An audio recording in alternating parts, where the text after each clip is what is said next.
Hello. Today we'll be reading The Trump Legacy.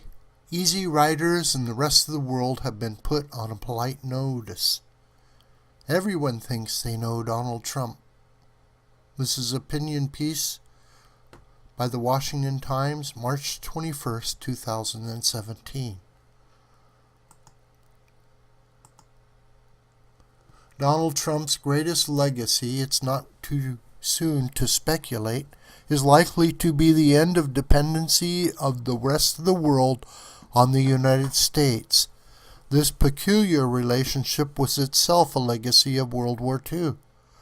Europe had been decimated by an earlier world war inflicted on an earlier generation, and the moral bankruptcy that followed enabled the ascendancy of the Nazis and the destruction of the Jews in Europe. North America suffered no such calamity. Though the United States lost 400,000 of its finest young men, and its resources became the salvation of the Europeans.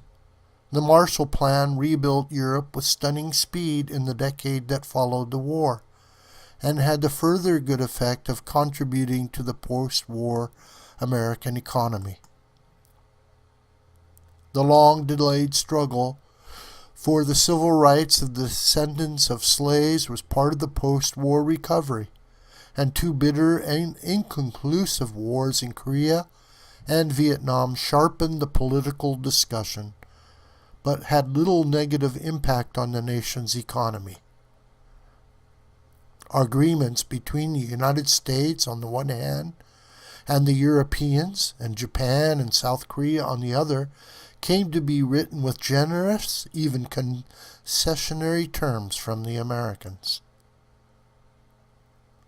The vast expansion of U.S. aid programs, which the Europeans mimicked but on a much smaller and less generous scale, made the United States the permanent donor in virtually all its economic relationships with the rest of the nations of the West, and then to a certain extent with the former European colonies in Asia and Africa. The transfer of resources began to take a toll. The United States had growing problems of their own. The deepening of poverty, corruption, and crime in the black inner cities became a symbol of the failure of racial assimilation. The costly American shield expanded against a new threat to freedom and international order directed from Moscow, and became ever more expensive. The North Atlantic Treaty Organization became perhaps the most successful alliance in history, but most of the member nations would not meet their obligations of partnership. Donald Trump noticed, and to the chagrin and embarrassment of certain of the elites began talking about it. Mr. Trump's astonishing ascent to power has been at the expense of the self-appointed elite in the federal bureaucracy, the universities, the media, and multinational capitalist institutions.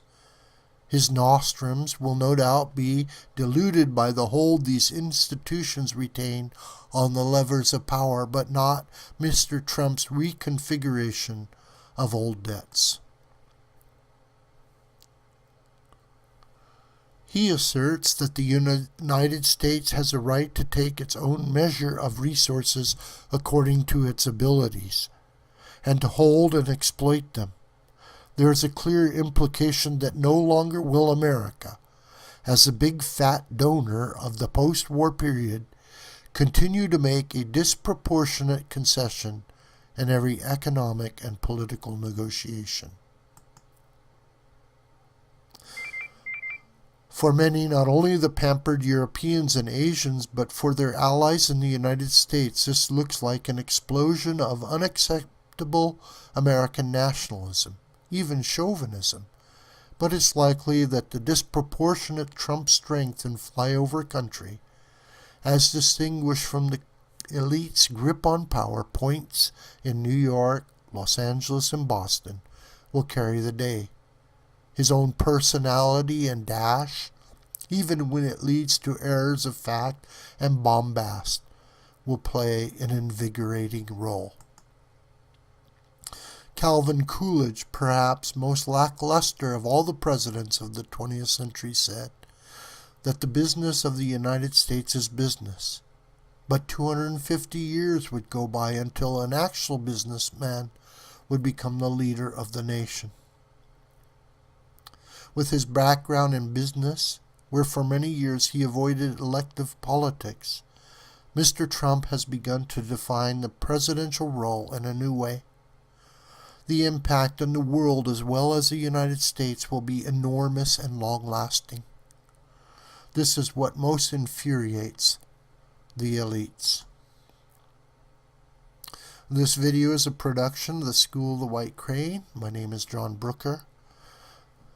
Please contact me through YouTube commentary or at my email address. And God bless you all for listening. Please share this with your friends and on social media.